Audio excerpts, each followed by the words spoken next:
Live. All right, and we are live. So I have with me today the former president of the SOA and also the president and CEO of LifeCare Assurance Company, Jim Glickman. Did I say your last name correctly? You did indeed. All It's right, hard. thank you for joining, Jim. Glad to be here. Awesome. So we'll just start off with a little background about yourself and then dive on in. Okay, I think you actually came pretty close to saying it. So for the past There we 33 go. years, I've been the president and CEO of LifeCare Assurance Company. LifeCare is a long-term care reinsurer, and we actually only work in the reinsurance space for long-term care.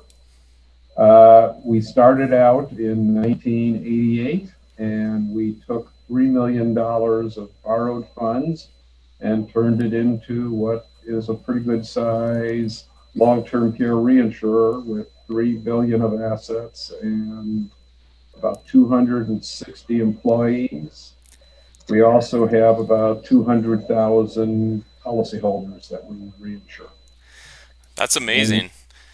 So, to give people an idea of you're in the long-term care space, what makes long-term care interesting or unique from other types of actuarial work, and why was it that you got into long-term care? so long-term care insurance really only started about 35 to 40 years ago, depending on who you talk to. So you were right on the cutting edge then. Well, back when we were doing it, the company I was with before, called Pencor, had dabbled in long-term care unsuccessfully from the very late 70s to the early 80s when I joined them. And one of my jobs was as the VP and actuary to go out and get the rate increases they needed in order to try to stabilize their block of business. One of the things that I learned about that is there were very few experts in the long-term care business. And when the opportunity arose about 7 years later for me to work with LifeCare, and we actually started it up at that point, we decided that long-term care insurance was going to be a product of the future. We, in particular, thought that long-term care insurance was a product that most of the very large companies would want to have as part of their retirement portfolio. Hmm. But it's very hard for big companies to do a relatively small line of business successfully. So we decided that we would be their experts, their reinsurers, and their administrators. And as such, we would allow them to just go out and market the product and not have to worry about all of their internal processes, as well as not having economies of scale. So over the past 33 years, we've worked now with 14 large reinsurers, the largest of which is Mass Mutual. Yep. And we are their actual home office for long-term care to all their producers, policyholders, and other home office employees, as well as being a reinsurer taking, in most cases, at least half of the risk. Interesting. So, when you actually like started this business, I mean, obviously it's grown hugely in the last 30 years. Did you have a lot of actuarial experience kind of going into this, or was this kind of where you started cutting your teeth on the actuarial stuff? Well, I started as an actuary in 1972, Okay. working for CNA in Chicago. And strictly coincidentally, they were one of the pioneers in long-term care, and they were one of the largest long-term care players for many years until they got out of the business in 2002.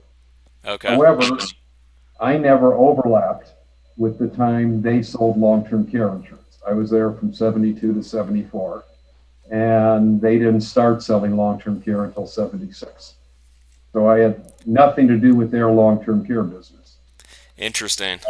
But I did have, as you can well imagine from that information, about 15 years Yep. of actuarial experience, going from an actuarial student from 72 until until 84. And from 84 until 87, I was an FSA, uh, essentially running all of the actuarial functions in Pencor. Interestingly, I was very much enjoyed work, but hated academics. And yet you And chose the actuarial profession. well, I chose the actuarial profession for two reasons. One is it seemed like a good way to get a solid job and make good money, use math and business. Yep. And second, I wanted to find an effective way to get into upper management. Yep. I almost torpedoed myself in my college interviews when I told the interviewer, he asked what I wanted to do in 5 years, and I told him I wanted to be his boss, the president of his company. There you go. I like it. Like that answer, he didn't offer me a job, but I had a couple other offers that I was able. So Well, essentially, I took 14 years to get through my actuarial exams.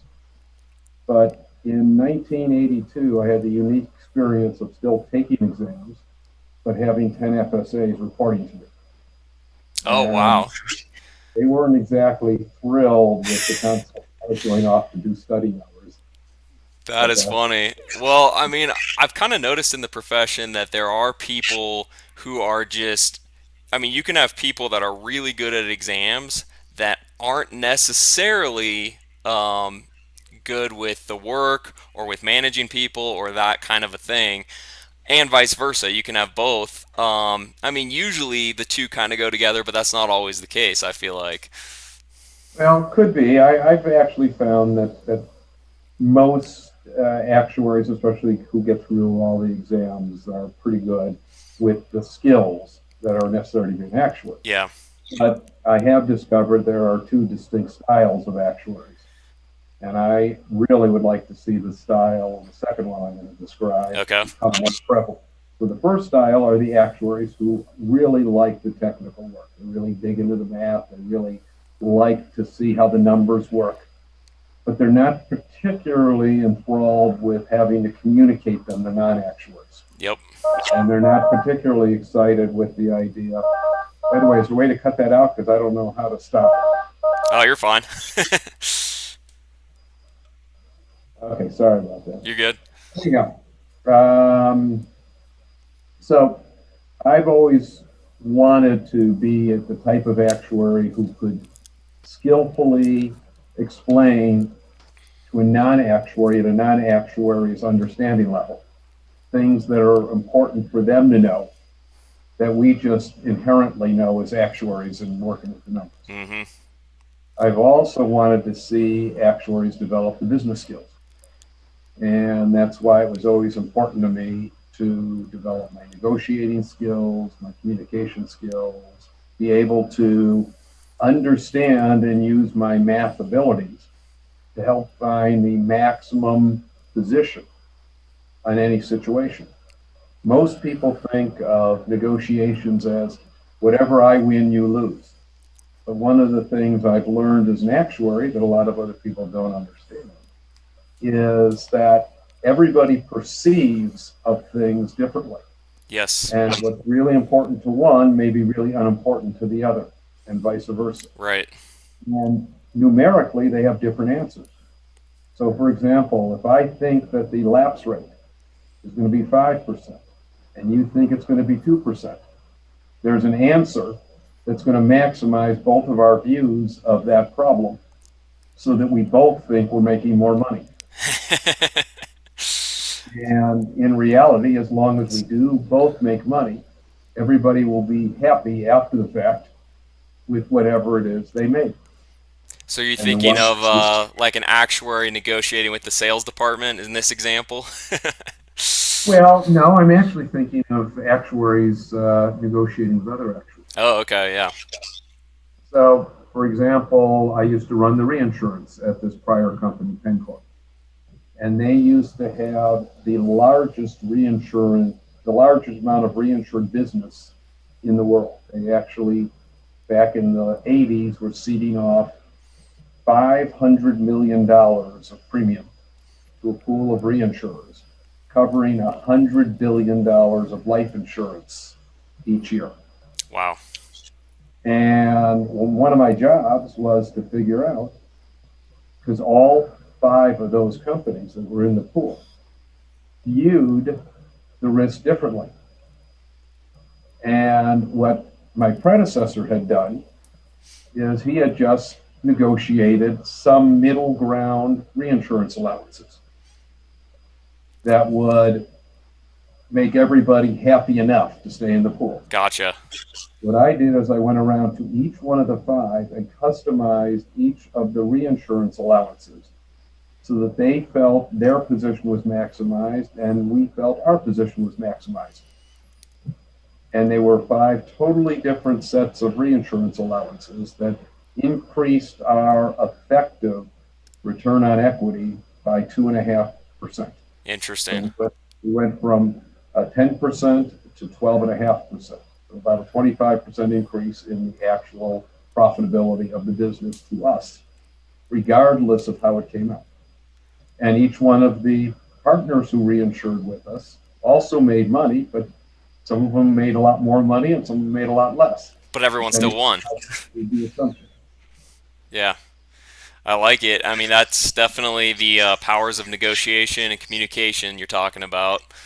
Um, do you feel like the math involved in long-term care, kind of looking at that, is similar to what you would see in like life insurance, or do you feel like it's quite a bit different? I'm on the health side. That's where my experience lies. But I haven't really dealt with long-term care much. Okay, so I have worked in both life insurance, annuities, disability, and long-term care over my 48 years working as an actuary. And the actuarial skills are really extremely similar. Yeah. You're taking some flow of monies in and out, Mm-hmm. coming up with assumptions about how they're going to actually emerge, and then figuring out exactly how much variability they have and where the maximum positions are, both in terms of how much you expect to be able to sell, where the competitors are, and what you expect the results to be, and what flexibility you have to fix it. Right. So, for example, in life insurance, you can change the interest rates typically if you're paying some type of excess interest, either through a dividend structure where you collect more premium upfront, or through a universal life structure where you have a crediting rate. Uh, Various different ways to go at it.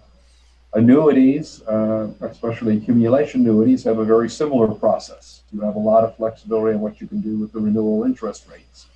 And while you have to be responsive to what the policyholder could choose to do in terms of taking the money out, you do have some stickiness as well as some surrender charges for extended periods of time.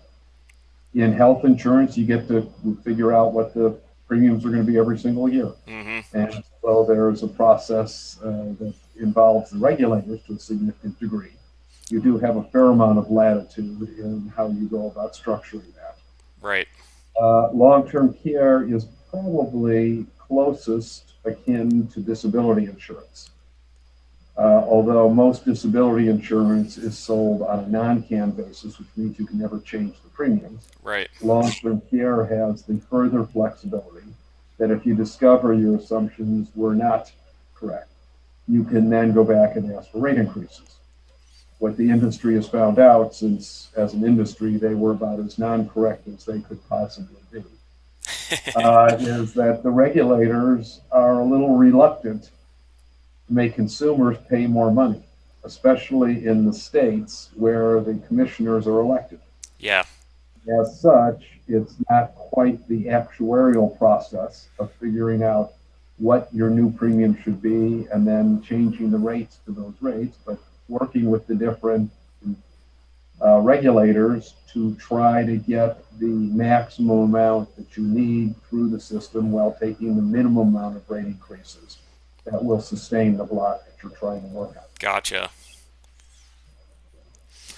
So, it sounds like, I mean, your experience obviously is kind of across a lot of the fields.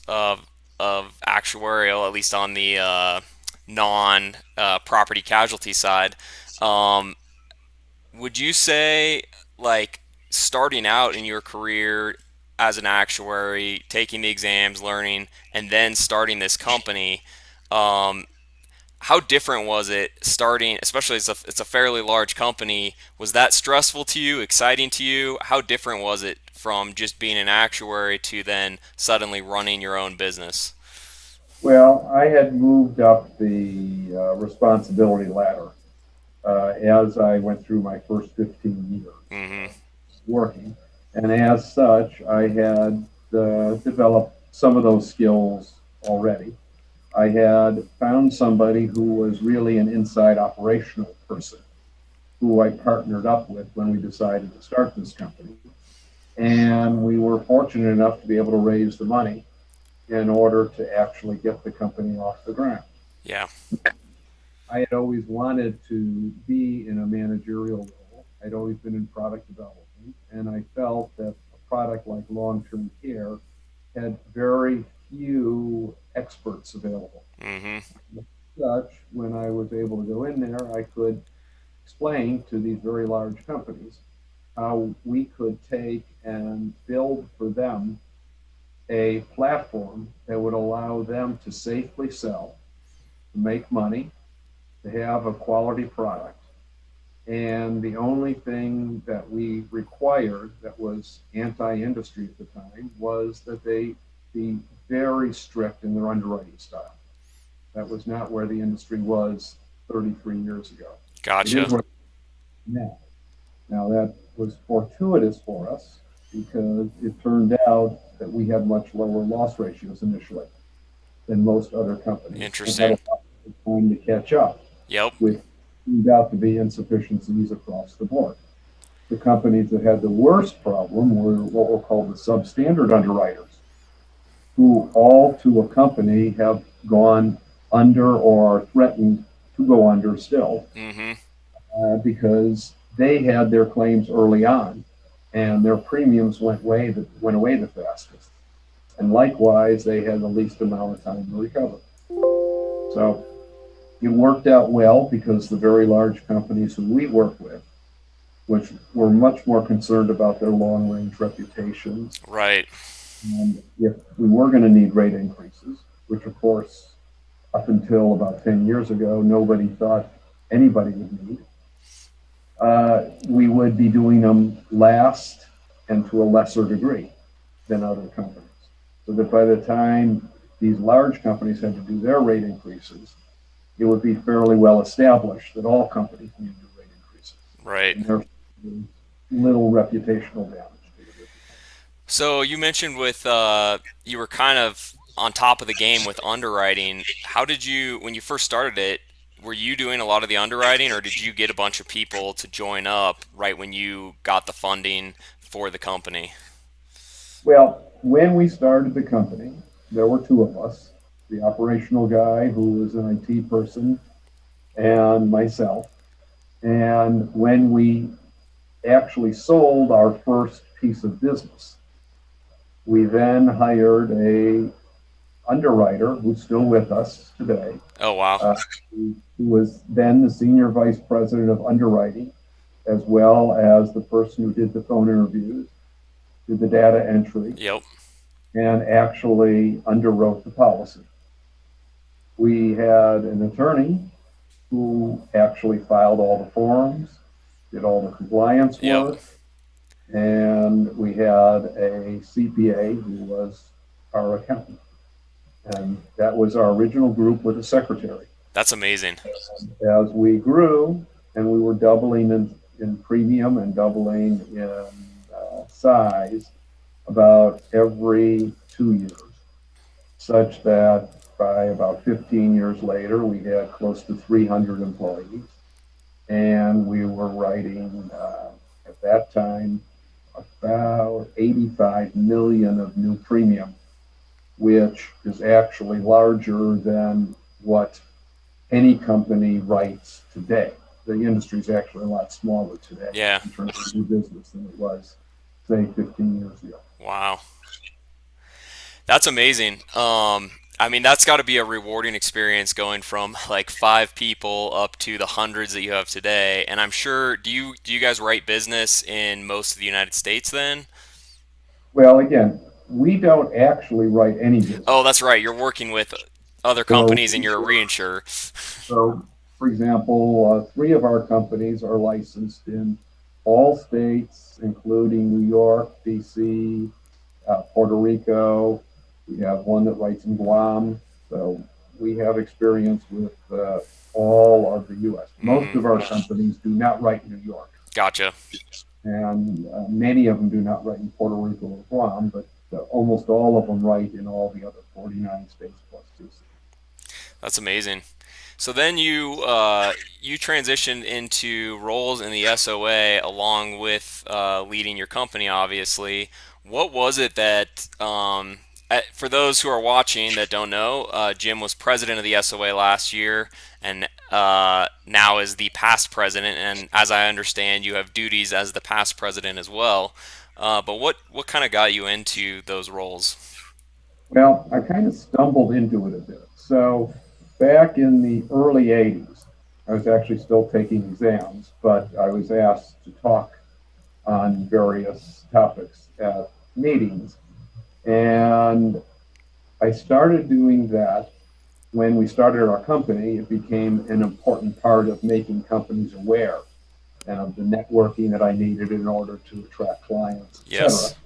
to just like any consultant, be omnipresent in the speaking slots when people Yes. are asking for experts, especially in long-term care, which was brand new at that time.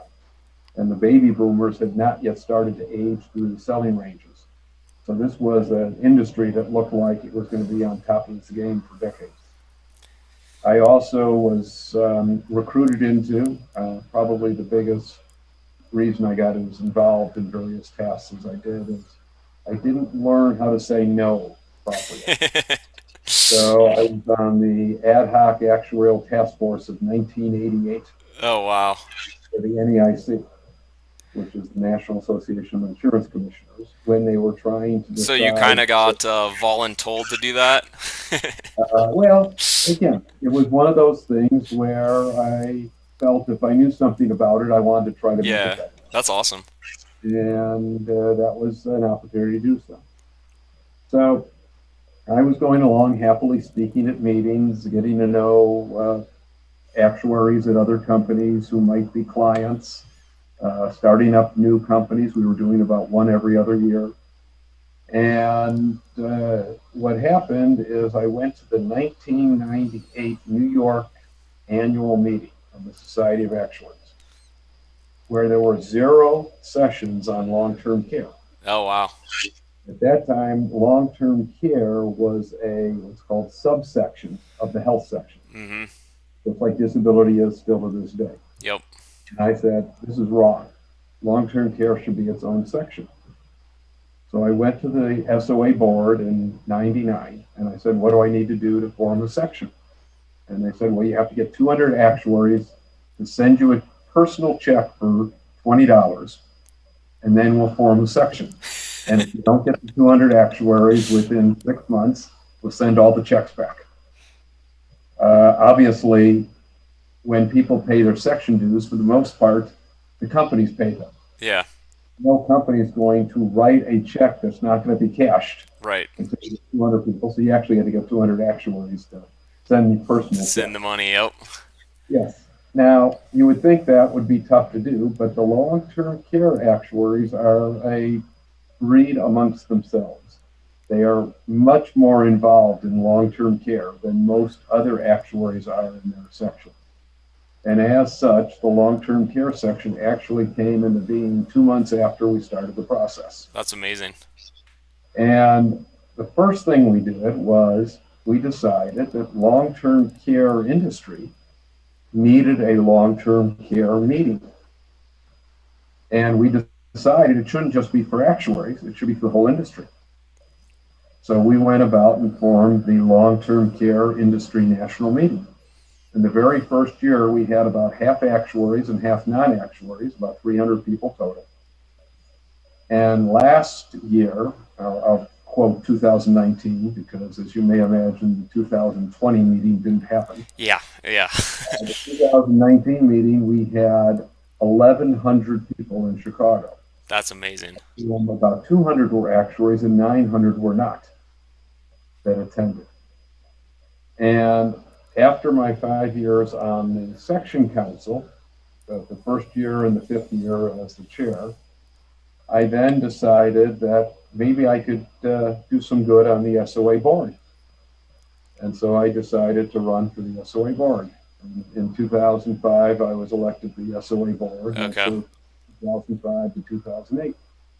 At that time, they had vice presidents of the board. So then in 2008, I ran for vice president board. And between 2008 and 2010, I served as vice president on the SOA board. So that was my first 5 years on the board. Then I went about the process of trying to become SOA president. Being isolated to long-term care helped me get on the board and even helped me get my vice president slot because you had multiples of board members, 6 of them each year, and 3 vice presidents each year. So having a strong turnout from the segment was a big help. President-elect was a different story, though.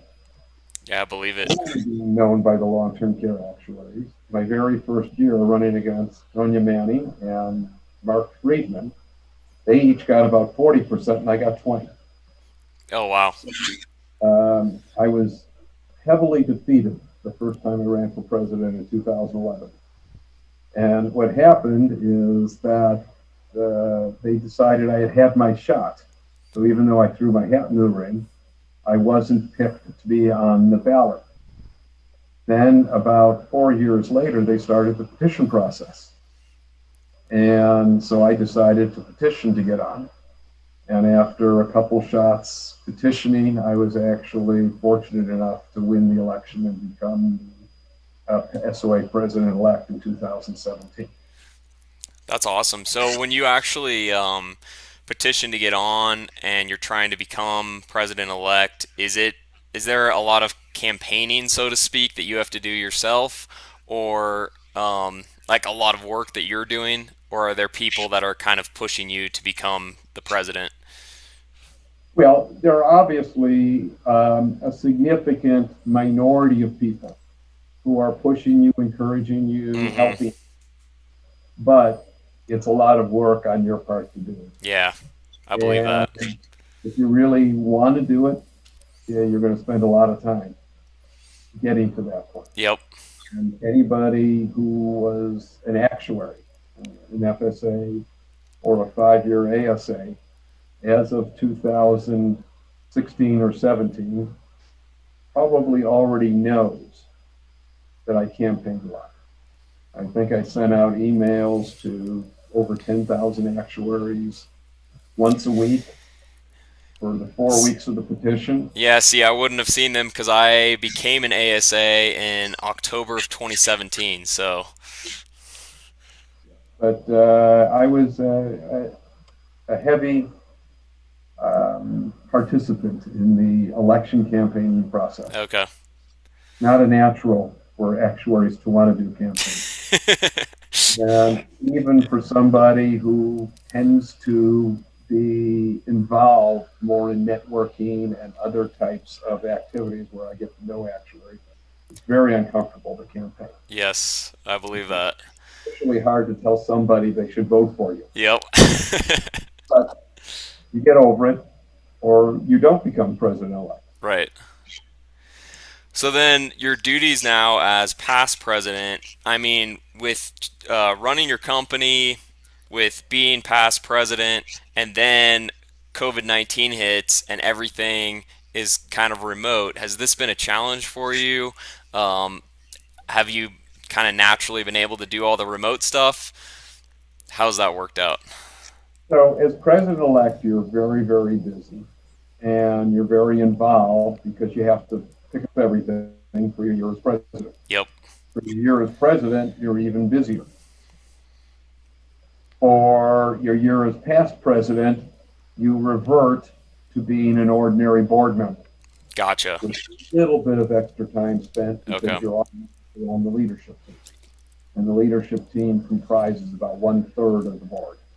And they obviously operate in between board meetings to take care of business that needs to be done by the board and has been delegated to that leadership committee to take care of. Yes. Interesting. So then, you don't have maybe as many responsibilities, but with LifeCare, have all of your employees gone remote? Are you doing like Zoom sessions kind of like this, or how is that working for the company?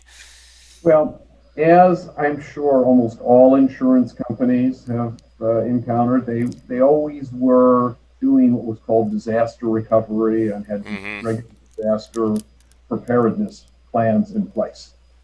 And we started about 6 weeks before the actual, I'll call emergency, was widely declared. And as Gotcha. you can, we're based in LA. We were one of the very first uh, cities to have that emergency declared. Yep. So, one, we had already been testing by March 1st our ability to operate remotely with about 85% of our staff permanently remote. And only the people who absolutely had to be in the office being there, those who have to say open the mail, Yep. do scanning, actually send out checks, things that physically need to be done from equipment in the office. And there are actually protocols in the high rise building we're in where it would be shut down if any cases are reported. And then we have to go to our disaster recovery site and work during the 3 days they have to do the cleanup. And then you can resume operations. That makes sense. Insurance companies operate in a very similar fashion. I Yep. seriously many that are operating business as normal in their physical plants. The thing that's very different about COVID-19 is where it will actually wind up when everybody can be back in their offices full time. Right. It becomes permanent or semi-permanent. I think it's going to be interesting to see going forward just how many companies are going to end up. Uh, I mean, they already are implementing work from home. Are they going to continue that? I'm going to be interested to see what happens.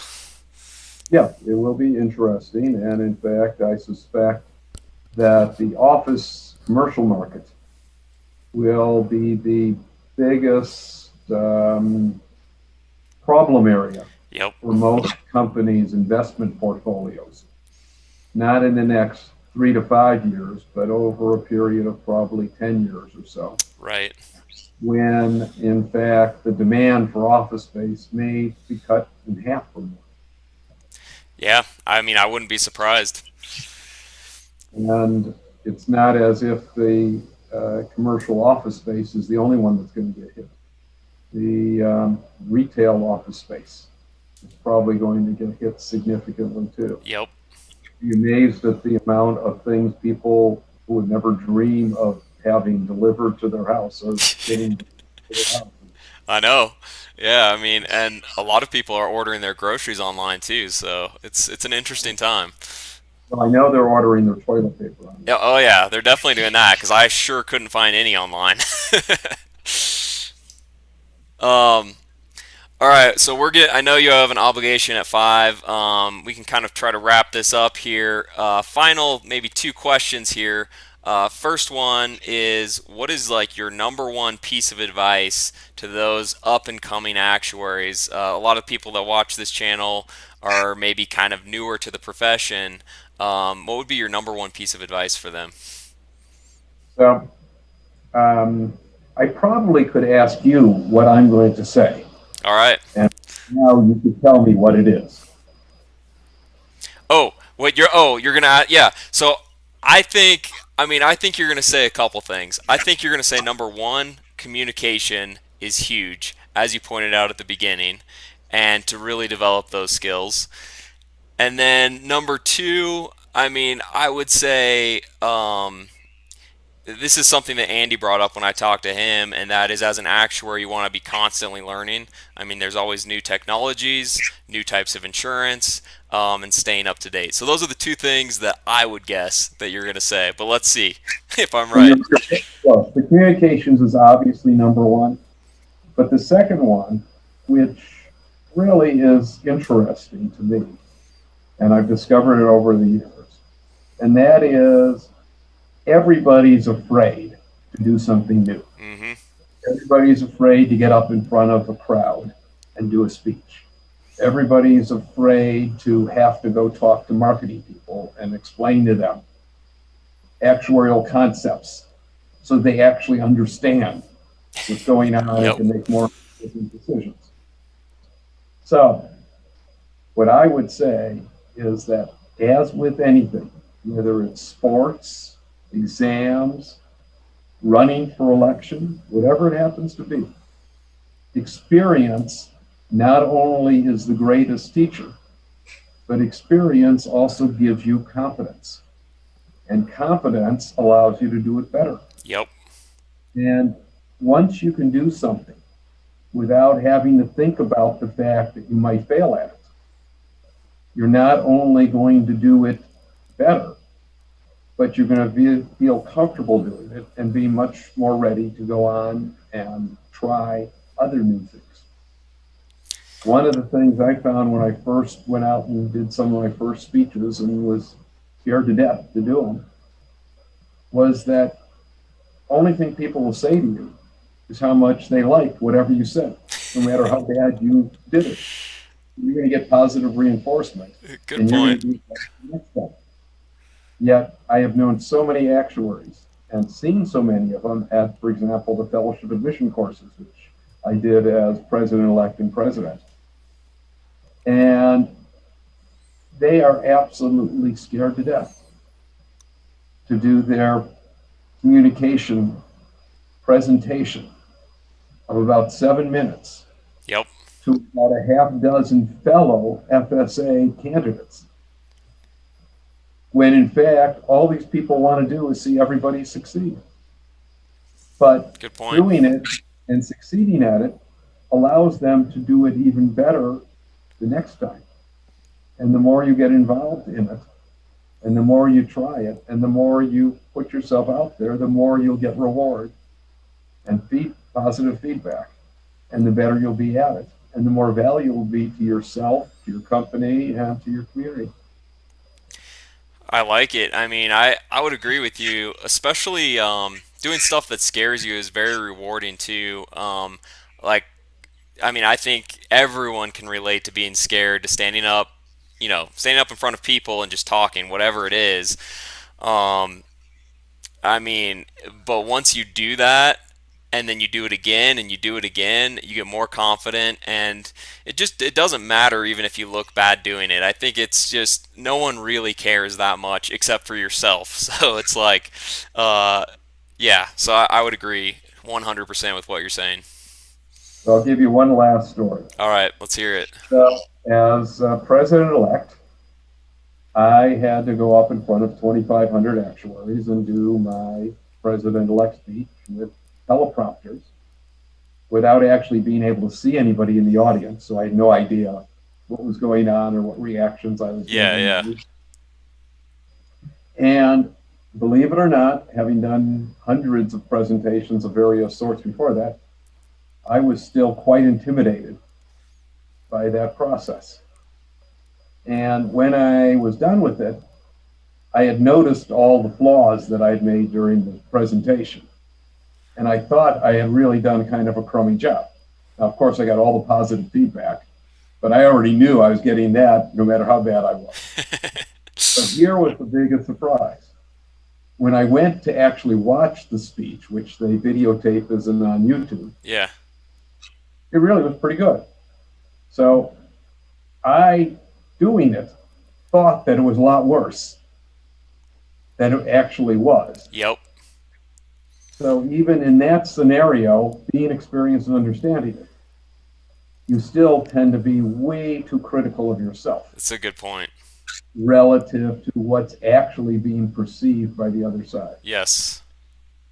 And you'd be amazed how little people know about what you could have said but didn't say, that you're kind of kicking yourself for not saying. Right. And the other people aren't even thinking about that. I like it. Good story. So very last thing before we log off here, it looks like you're a Cubs fan. I was going to ask you, in the midst of all your busyness, what are some of your hobbies, favorite things to do? I'm guessing it has something to do with baseball. If I were just to throw out a guess, but I don't know. We'll have to tell you a couple of lead ups. So I grew up in Chicago, no surprise there. My dad was an insurance general agent for a company called Connecticut General. Ah, so that's how you found out about actuaries. Actually, not. Oh, really?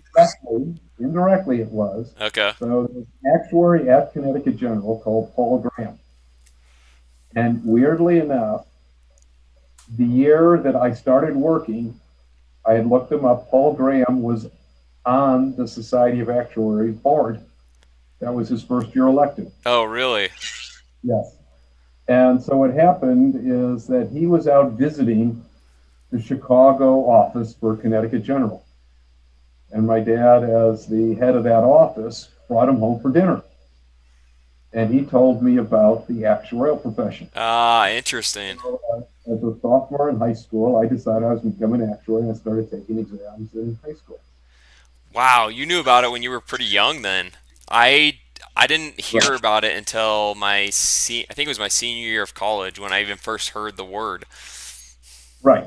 And in fact, it was very, very unusual for anybody to take exams in high school. Yeah, seriously. It didn't happen. Yeah. So, interestingly, my dad, as the head of that office, discovered that having Cubs season tickets and having Bulls season tickets and Blackhawks season tickets and Bears season tickets was a good thing for rewarding agents who were successful in his Yeah. office and were an excellent business write-off that somebody else would pay for. So he actually became ticket holder for the Cubs, number 166. No way. And even though he's passed away, those tickets have gone on to me. And there are 12 seats along the first row at Wrigley, along the first base side. That's amazing. And what happened is that we are now the 13th oldest set of ticket holders. That is crazy. We've So had tickets now for 58 years at Wrigley. that's pretty amazing. So are you going to be able to I know baseball is going to be starting, although are they going to allow people in the Okay. stadiums or And Chicago's already prohibited sports Oh, they have. Okay. spectators through the end of the year. But regardless, I actually have a list of about 500 people in the Chicago area that I always sell off the April and early May, and if the Cubs are lousy, the September games. It's huge value because those are the only ones that go for face value. Wow. And usually when I send out my email during the preseason, it takes about 3 hours for all the tickets to be gone from the people who know where the seats are. I'm actually not surprised because Cubs fans are diehard fans, so that's amazing. But, but I actually like the Bulls a lot more because I had my best job ever in 1966 Really? when when the Bulls came into the league and I became their first ball boy. No way. Yeah, That so I is was Chicago Bulls. crazy. Yeah. How'd you get into that? Was it through Well, through your dad or? had two seats at the foul line on the floor. They were those premier seats that you hear go for thousands Yep. of dollars a game now. Well, back then they cost $5 per seat per game. Wow. And at that time, he was one of 400 Chicago Bulls season ticket holders. That's And he happened to crazy. have, a teenage kid. So he said, "I'm Wow. coming to the game and I can leave late. So here's your new ball boy." It wasn't a prestige. I mean, it was a prestige job, but it wasn't an in-demand job. Oh yeah, I'm Like, sure. That's a great story though. That's incredible. And then the years of Michael Jordan, did you go to a lot of the games then? Well, by that time, I was actually not living in Chicago anymore. Oh, okay. So I was done with college. I was working. I was in actually Southfield, Michigan, a suburb of Detroit. Gotcha. So no, I But didn't hey, I do mean any. you've got Cubs season tickets and you're in California, so I figured maybe. Right. Yeah. The year that they had the Bartman incident. Have you ever heard of that? No, what incident? Okay, so in 2003, when they were playing the Florida Marlins, Okay. they were in Game Six, up 3 games to 2, and they had a 4-1 lead with just 7 outs to go. Okay. When one of the Marlins players hit a ball that was just barely foul, that Steve Bartman, who actually worked for Hewitt and Associates, do you know who Hewitt and Yeah, Associates yeah, is? yeah. So he worked for Hewitt, and he reached out and tried to grab the ball, but kept the left fielder, Moises Alou, from catching it. Okay, this sounds familiar now. I think I remember seeing something about this. Yes. So there's a whole sequence. You can actually go out to the internet and watch. There's a 30 for 30 set on it Yep, and yep. all sorts of stuff about what happened. But it led to a 7-run Marlins inning. They lost that game, and then they had their top pitcher going in Game 7 and lost that game. That's And Miami crazy. went on to beat the Yankees in the World Series. And Wow. that 2003 season, I actually went to 21 Cubs games, even though I lived in LA at Wrigley, and another 6 at other cities, including LA, Wow. plus 7 of the playoff games. That's a ton. So were you just like working and then hopping on a plane, going to the game and coming back, or did you normally stay there for a little while? I've always traveled about 100 days a year Okay. in the role as the head of the reinsurance company. Yeah. And I flew on United. So I would get a flight through Chicago to wherever I was going, That's perfect. and I'd take the 6 a.m. flight standby. 6 a.m. flight standby was always easy to get on, Yep. and get there by noon, get to the park by 1 o'clock, watch the game, get out by 6 o'clock to O'Hare, and catch my connecting flight to whatever city I was going to. You had it down to a science. That's amazing. I certainly enjoyed it. I like it. Well, I think we're at about time here, but I really appreciate you coming on, Jim, and thanks to Brian Januzik, if you're watching, Brian, for introducing us. That was our mutual connection, so he was a boss of mine for a while. You Um, know how he and I are related? I don't know anything. I don't even know how you guys know each other. Okay, so Brian worked at Januzic. Brian Januzic worked at Pencor for Okay. me. Yep. So he was one of my actuaries. Oh wow. Okay. He actually built a life insurance pricing software that we used at Pencor. And then when we both went out of Pencor, we then tried to market it. Wow. Okay. That's So amazing. Brian and I have known each other for quite a long while. Because I remember him telling me about Pincore. I worked for Brian when I was at CVS, but I didn't know that story. Did you guys end up selling the software after you marketed it? Yes, we accomplished zero sales. There you go. Perfect. Hey, well, thanks again, Jim, for coming on. And to all those who are watching, I will be back with another interview hopefully next month. Um, and have a good rest of your day. And hopefully the Cubs do well in this shorter season. It's probably their best chance because they usually swoon We'll towards the see. bottom. Thank you. All right. Have a good one. Take it easy.